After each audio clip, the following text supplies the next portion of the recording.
السلام عليكم ورحمة الله وبركاته الشمار كفوني كبجمتوت دعوتوتا آشا عندك كديرتو أكم جرتان نجا جرا الحمد لله رب العالمين دعوتوتا كينا أردي بني رفني جرا ميشا أكم ببريدات دعوتوتا كينا أكسل لالتني كيسا فلتني سكرين شوت قوتني كركيسا نفتني إيسيني qabanne dhufne jirra jechuudha. Daawwatta kennaa warri eessa jirtanii sirtan jettanii barreessitan nuti ka jirru Adaamaadha isin jedhee jira. Isin durallee warra dhaga'iniif immoo warra haarawaa chaanaalii keenya sabskiraayib gootaniif ka jirru Adaamaadha. Ka geessinu garuu Oromiyaa guutuudha isin jenna daawwattoota kennaa. Kana fakkaata asirratti immoo tuyyuu iddoo dhaloota kennallee warri gaafattanii jirtan dirqama bakka itti dhalanii beekuuf jedheetii yaada. Roobi Arsiidha. Kanaaf jecha ammoo iddoon jirru as Adaamaa jirra jechuudha. Daawwatta keenya dhiifama sagalee jedhuudhaan. Kanaafiyyuu meeshaa akkam babbareedaa ta'e viidiyoo kana keessatti argattan kana bicha osoo hin taane meeshaa hedduu isiniif galchee jira akka filannoodhaaf isinii mijaa'uuf haga dhumaa daqiiqaa muraasa daqiiqaa 8 qofa. Kanaaf jecha haga dhumaa turuudhaan meeshaa kana lallaallattanii kan barbaadan keessaa iskiriinshoot godhachuu dandeettanii meeshaa kana immoo qaqqabadhee dhufee fi piraankii guyyaa lama walirra gadhiifnani sila meeshaa hojjechuu ni dhiiftanii jettanii warri yaaddan meeshaa xiqqarraa kaafnee haga guddaatitti firaasha boondii irraa kaafnee haga arabeeliisii boondii fireemii VIP hunda isa meeshaan hin hojjenne tokkoon illee hin jiru. Akkuma san immoo meeshaa mana keessaallee disti irraa kaafnee haga firijiif kasaalatitti wanta as jidduu kana keessa jiru maankaa cilfaan osoo nafne shuukkan osoo nafne makashkashaan wanni tokko osoo sitti nafne jidduu kana keessatti waan mana namaatiif hin barbaachisa jedhamee yaadame kamuyyuu ni qopheessina isiniin jechuu barbaade. Inni as filfiitii keessatti argitan kun firaasha boondii irraa hojjetamee dakkaahaa yookaan immootu kan ciqilee irra kaa'atan qaba. Tiraasiin isaa tiraasii isa tokkoffaa ta'e. Jarki gubbaa kana bichaa miti bareedumni keessa isaa ka galee boondidiin irra taa'anillee boondidii tokkoffaadha. Kammoo tiraasillee tiraasii isa tokkoffaa ta'e. Tiraasiin ispoonjiitu jira xixiin jira. Xixiin sun immoo isa seeraan guutamee fi kan seeraan hin guutamintu jira. Akkanumatti yoo ilaaltan tiraasiin gadi laafa jechuudha. Ka xixiin seeraan hin guutamin ka boondidiin seeraan guutamin naqamin jechuudha. Kana fakkaata daawwattoota keenyaa obboleettii teenatuyyuu abbaa isiitiif hojjechiise firaasha kana.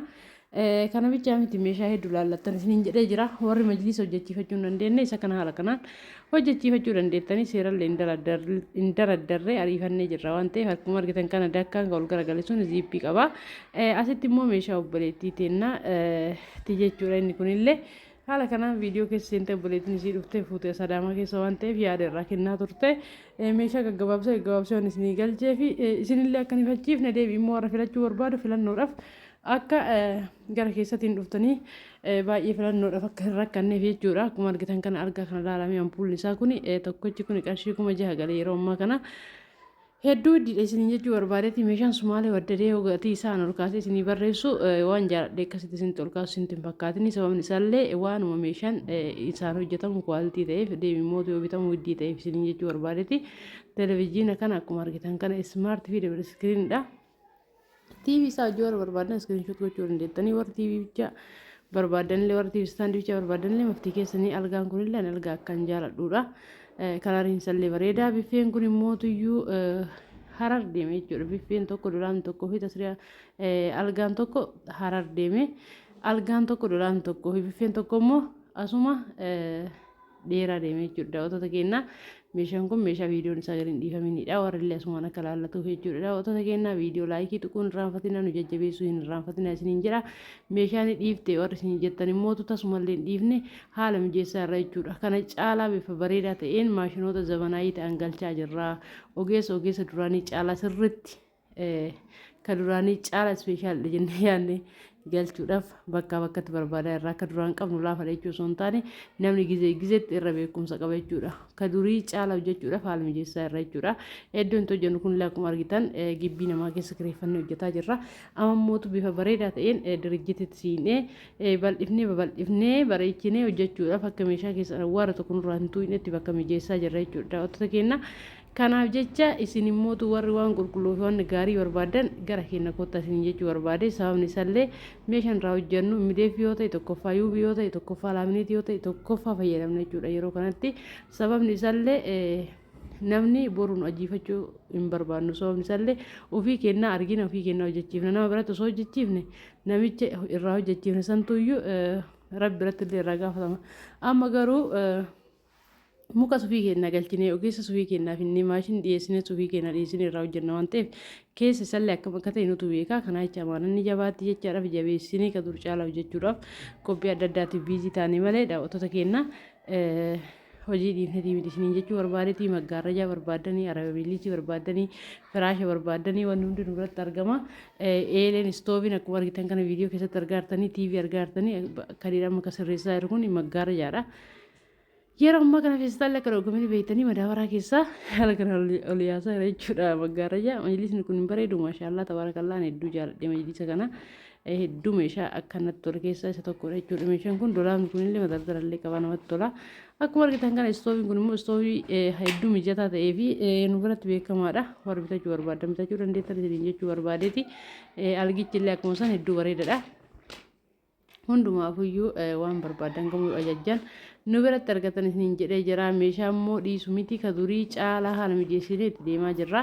Taan immoo gaafa xumurre isin agarsiifne isallee magaazinichallee iddoollee maal fa'aa akka haala mijeessine hunduu wanti isin jalaa dhokatu hin jiru maatii keenya jalaa jechuudha. Viidiyoodhaan isin agarsiifna. Ammaan garuu haala mijeessaa waan jirruu fi warri ajajammoo sirriitti fuudhaa jirra. Guyyaa dhiisatii ilaalame halkan waraabna viidiyoo amma viidiyoon kun ifaadhaan waraabamaa jira.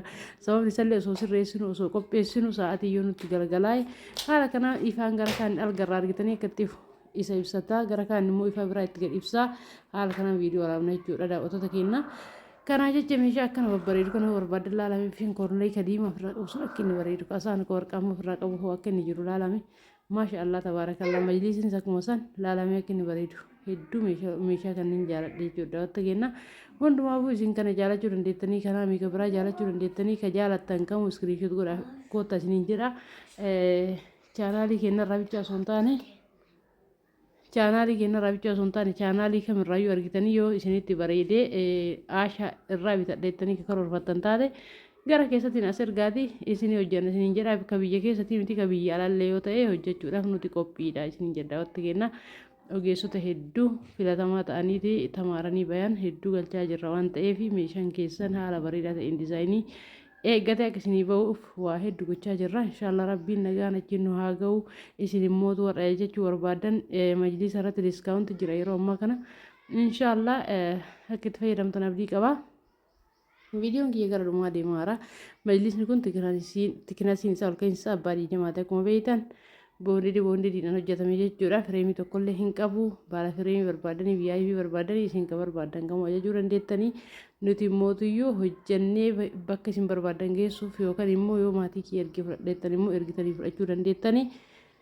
Kanaa jecha Aashaa Inda Kadiir biraa yoo ajajjan hoota akka rakkoo tokko malee meeshaan keessan qulqullinaan akka malee isinii ga'u waastinnaadhaan abdii qaba jechuudha. Wanta kenna nuti gara keenyaa qophiitti jirra isinillee gama keessatti dhuftanii dubbisuun irraanfatina lakkoofsa bilbilaa duwwaa 977 jechuudhaan ammallee nu argachuu dandeettanii ammaaf gara xumuraa deemaa jira jechuudha. Wanta kennaa kan irraa kanaan isin agarsiisaadha. Assalaamu alaikum warahmatullaahi wabarakaatu.